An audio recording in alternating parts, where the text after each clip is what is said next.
What's going on, YouTube? Welcome to From the Top Rope with Andrew Crawford. I'm still not the GOAT, but I still look like a GOAT, and that's close enough. I think I'm right. And today on the channel will be my WrestleMania 40 review. Both nights, not night one, not night two. Both nights of WrestleMania in one video. This is going to be a long video. Strap in.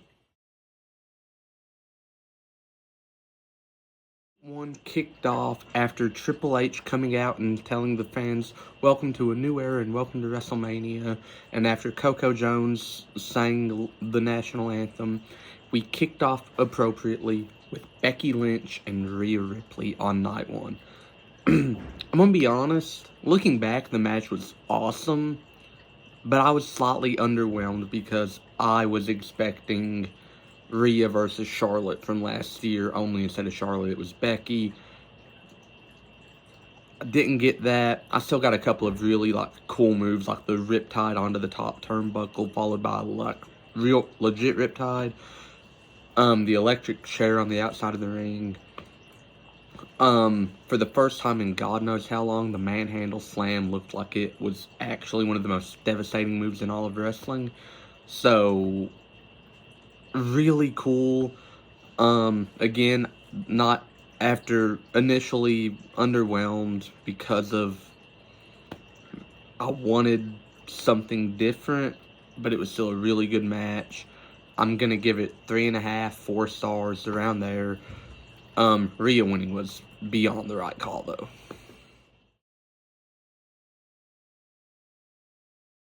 Next, we got the tag team ladder match for the Undisputed Tag Team Titles.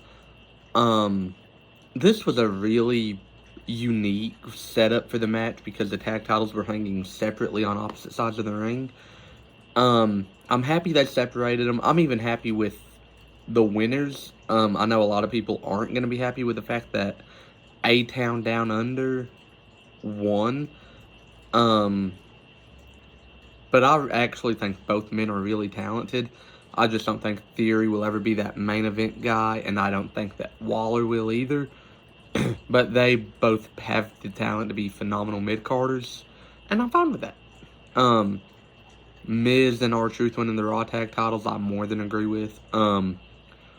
R-Truth deserves this WrestleMania moment. He made his WWE debut before I was even born. And here we are 24 years later, he's still kicking, he's still going, still having so much fun with it.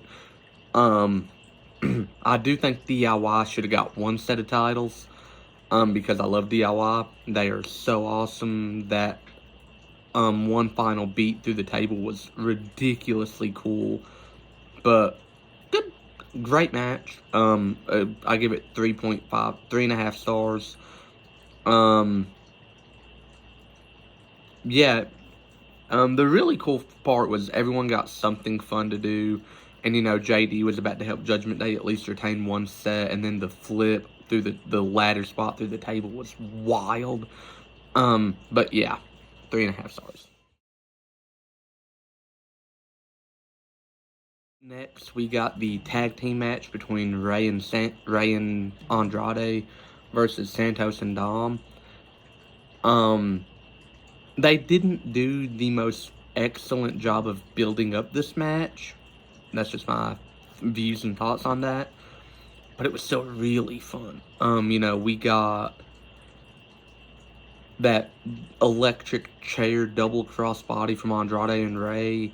We got the interference from Jason Kelsey and Lane Johnson, both either current or former Eagles players. We got Dom getting messed up. We had a beautiful moonsault from Andrade. We had a double 619. Ray won. That's Ray and Andrade won. I'm not mad that I got that prediction wrong because I didn't care about the match. I'm just mad that, I mean, I know it's still Dom's, super young in his career, but Dom still don't have a Mania win. He's had 3 matches at this point. But it was still really fun, and I'm not complaining because it was so much fun.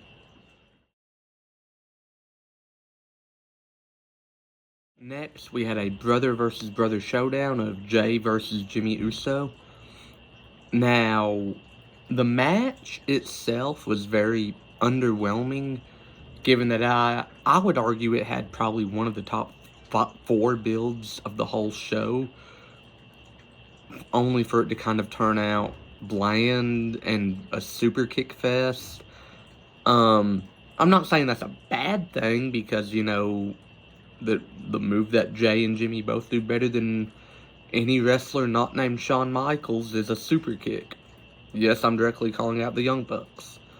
You know, and speaking of, Dave Meltzer's gonna rate it super low in the Wrestling Observer, give it like 2 stars. Yet the Young Bucks have a super kick fest and he gives it 5 stars. I just want to throw that out there.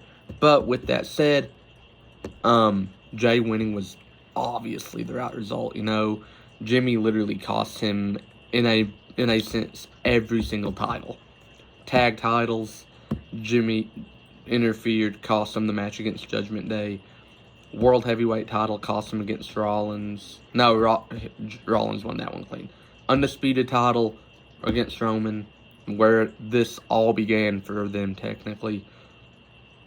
Intercontinental title against Gunther, and last year the US title against Theory. So Jimmy has cost Jay every major title he could have, almost, and that's sad. But Jay winning was the right result. I'm going to be generous, I'm going to give it 3 stars just because it was still fun. Next was the 6-woman tag match, Belair, Jaden, Naomi versus Damage Control. As much as I hate seeing Damage Control take an L at Mania again, I think it was still the right call, because it was Jade's Mania debut and Jade Cargill's, like, first proper match, not counting the Rumble. She needed, like, that big moment of, I'm her. And she got that. Everyone got to do one of their main moves. Belair, I'm convinced, murdered Asuka with that hair whip. I'm not even gonna lie.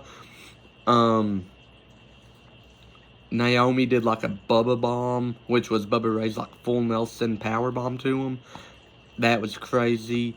And then Jade's finisher is literally the Glam Slam, which suits her so well, because Beth Phoenix was a big, brutal powerhouse in her era, and Jade, in an era full of those, is still a big, brutal powerhouse. I respect it. I had fun. It served its purpose. For the fact that it served its purpose, 3 stars. Next, we had Gunther and Sami Zayn for the Intercontinental title. And the worst thing about this match is the fact that they let Gunther's reign end on 666 days. That's the worst thing about this match. Was perfect. From Gunther having that last little stretch dominating, to hitting the back-to-back splashes, and when he was going up for that third, Sami started like literally hulking up.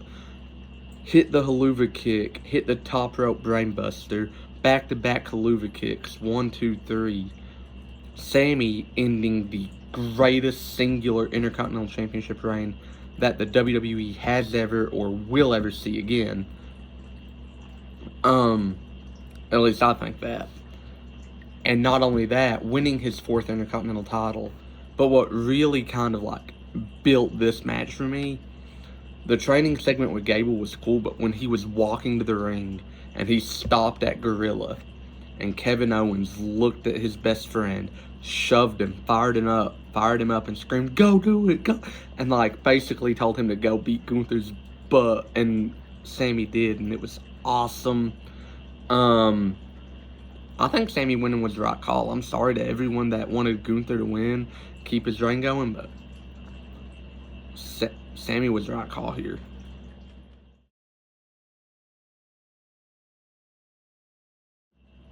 In our main event of night 1, Rock and Roman versus Cody and Seth. Another "you still got it" chance that fans will do it like a Hall of Famer older wrestler wrestling. The Rock deserves a million of those. Like, I get Rock is in phenomenal, like, physical shape, but I've heard it talked about all the time by guys like JBL. There's a difference in ring shape and physical shape. Rock was in great ring shape too. He took a rock bottom through the announce table courtesy of the American Nightmare, who we will definitely get to in a minute. You know, there was everything that went on. Rock looking at the ref saying, "I'm your boss. If you count this, if you do countouts or DQs, you're fired. I'm the Rock. I'm the final boss. I don't around." I was like, "Okay, Dwayne, cook." And that's what these guys did. It was 45 minutes of pure chaos. It was awesome. Of course, the Bloodline won. Did really stack the deck against Cody. The Cody Cutter type ordeal. The Cody Cutters that were delivered. But the ending of the match was what was so special, because Cody was down, Rollins was down, speared through the barricade, not going to get back in the match. Rock looked at, like, the camera and done that, and said, "This is for you, Mama Rose," and hit a brutal people's elbow. Like, this people's elbow actually looked really good. And Bloodline won, and that's how we capped off night one. Opened up night two, Seth Rollins versus Drew McIntyre for the World Heavyweight Championship with CM Punk as special guest commentator. I thought we were about to get Daniel Bryan versus Sheamus 2.0 when McIntyre hit a Claymore to Daniel Bryan that to Rollins, and as soon as the bell rung, 1-2, Rollins kicked out. And then the match was kind of like a 12-minute finisher spam. There were a lot of curb stomps, lots of claymores, and I'm cool with that. Rollins looked great. Drew won, got his moment in front of a crowd for about 5 minutes, and then he got in Punk's face, went crazy, started talking crap. Punk attacked Drew, and as he was attacking, he blew a kiss to the camera. Damian Priest's music hits, Mr. Money in the Bank. And Damian Priest, who I have been following since he was Punishment Martinez on the indie scene, came out, hit his choke slam that is called South of Heaven. 1, 2, 3. Won the world title. Both major titles on Raw, Women's World and regular World and Men's World Heavyweight titles are a part of the Judgment Day. I'm really excited to see where that goes. And again, Damian Priest is awesome. So seeing that had me lit for what would end up being an amazing night of professional wrestling.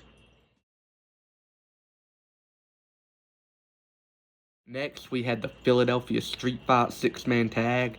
First things first, before I say anything, Snoop Dogg needs to be a full-time commentator on WWE. He was, like, the first table that the guys got out, he said something about, "Oh, that's a picnic table." Yogi started saying something about Yogi Bear, and I was like, what is going on? But this match was weirdly fun. For me to not care about this story at all, I was super invested in the match as soon as I heard them announce the special referee for this match, and then the Dudley's music hit, and Bubba Ray just kind of came out and said, "What's up, guys?" I was like, okay. And then, you know, the coolest moment was obviously like that last sequence. Karrion Kross got Lashley. Lashley kicked out. Karrion got in Bubba Ray's face, and Bubba Ray, before he laid the smackdown up on this boy, Karrion Kross turned around, and the Pride, as they are called, beat down Karrion Kross, even doing the signature Dudley's wada, and that was super awesome.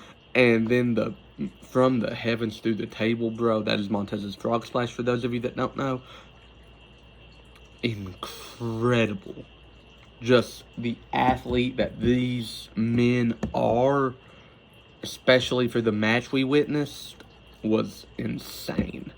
B-Fab and Scarlett spot through the table was another really big highlight of the match. I didn't rate the other two matches. Or I didn't rate this match. I didn't rate Gunther Sammy 5 stars. Tag Team Bloodline versus Rock and Roll versus Cody and Seth 5 stars. Opening match 4.5 stars. And this match, I'm gonna give it 3.5 stars. It was super fun, super lit, and I loved it. AJ Styles versus LA Knight. Yeah. I don't ever want to hear anyone talk bad about LA Knight in the ring again, because LA Knight cooked. AJ cooked. It was super intense, super fun. LA Knight winning was the right call. The build was awesome. I don't have a whole lot to say about this match because I really want to save time to talk about the main event. So I'm going to do my best to do that from here out. But I'm going to give it 4 stars. Logan Paul versus Randy Orton versus Kevin Owens. Build made sense. Logan cost Randy the chamber, so Randy was in it. Logan sneakily, in a screwy finish, cost KO the title at the Rumble. Makes sense. They had a triple threat. It was awesome. First 5 minutes was a handicap match. Randy and KO beating up Logan Paul. Logan Paul won. Oh yeah.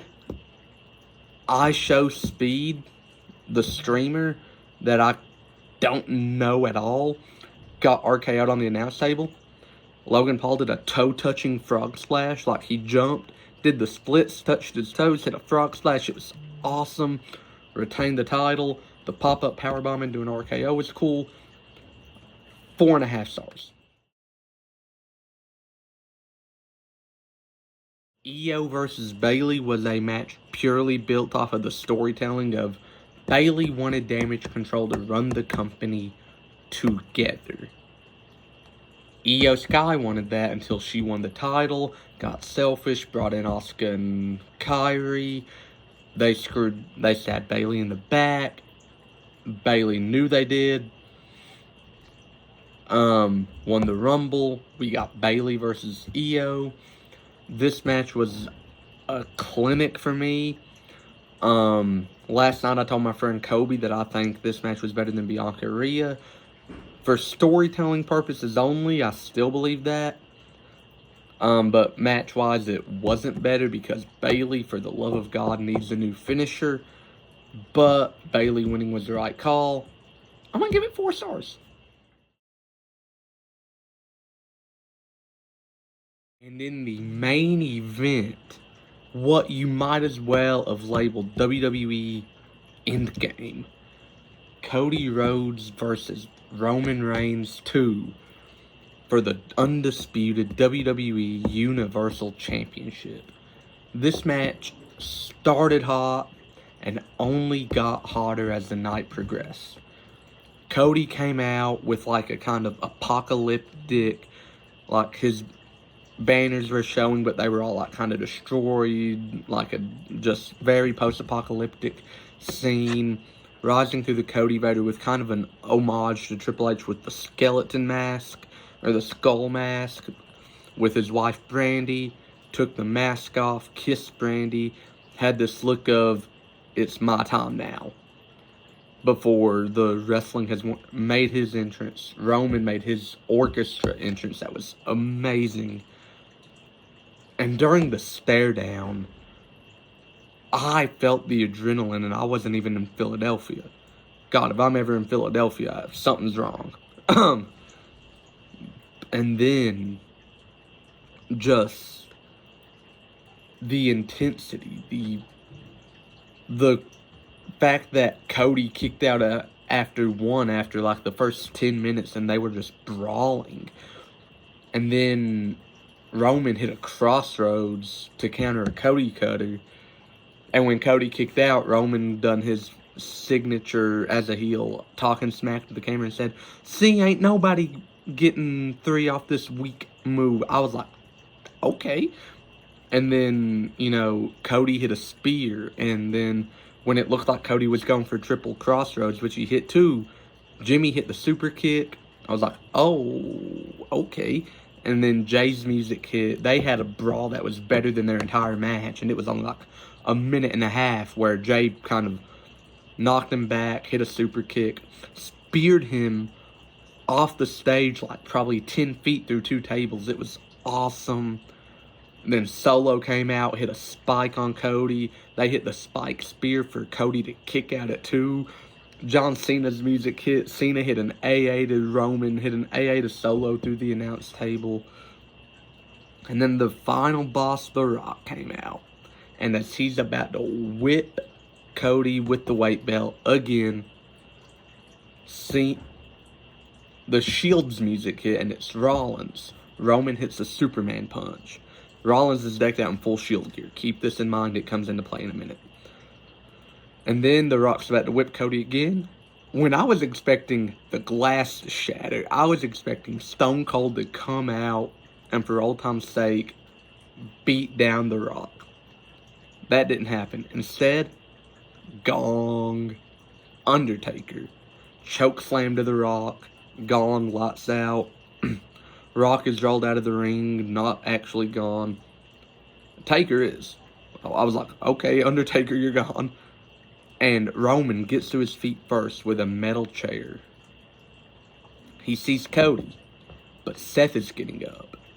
And almost exactly 10 years later, chair shot from Roman to Seth, giving Cody the chance to capitalize, hit a triple crossroads. 1, 2, 3, Cody Rhodes finished the story with a little help of a few ghosts from Roman's past, which was so poetic. You know, Rollins obviously has history with Roman. Jay is a member of the Bloodline. Undertaker's history with the Bloodline dates as far back as the 90s with The Rock. And Cena's history with the Bloodline dates back as far as 2012 when he was wrestling The Rock at WrestleMania. Just everything about this match was cinema. It was beautiful. It was perfect. It was the overbooked nonsense that Attitude Era fans crave and pine for. And honestly, it may very well be the best main event in WWE history for how climactic it was, for what it means to WWE. Truly feeling like we ushered in a new era with a passing of the torch from the most historic championship reign, maybe of all time, to the American Nightmare living his father's American dream. This was a beautiful match. I give it 5 stars. I give it 6 stars. I give it all the stars. It is the best main event in WWE history, and I think I'm willing to die on that hill. My overall thoughts on this show was it may very well be the best WrestleMania of all time, especially from a pure in-ring work ethic. There was not a match on the card that truly was bad. I was underwhelmed by a couple. Okay. Underwhelming does not mean bad. It just means it didn't live up to your specific expectations. But with that said, overall, I give this show an A+. I give it a 10. It was downright beautiful. And if I'm being honest, there may be a couple or more of those matches that have entered my top WrestleMania matches of all time. Which, obviously, next year I'll probably be revisiting my top 10 Mania matches. So, stay tuned for the next 365 days to see if any of these have snuck their way into my top 10. With that being said, Cody Rhodes won. Cody Rhodes finished his story, and I know this is getting to be long, so if you stuck with me, thank you. Hit that like, share, and subscribe button.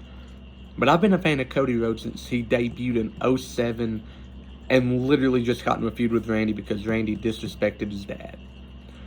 Then in 2008, he was stuck in a plucky underdog face tag team with Hardcore Holly, which and no one cared about him besides his dad at that point, I'm going to be honest. Then he left, started forming his own legacy with Randy Orton, became dashing, undashing, won the tag titles with his brother, wandered in obscurity in a cosmic wasteland of Stardust, left, became his own man, opened up his own company, and like a prodigal son returned to WWE 2 years ago, and 2 years later he would finish his story, winning the title his father could never quite get his hands on, in such a beautiful and pure moment. I'm thrilled. I loved it. I loved every second of it. Welcome to a new era of pro wrestling. And that's the video. Did you like it? Did you love it? Did you hate it? Tell me about it in the comments below. What did you think of WrestleMania? Also let me know. Stick around. I got more plans. I still want to get more diverse, but you know, this is always going to be a wrestling channel. And unlike John Cena, I can see you and I will see you very soon.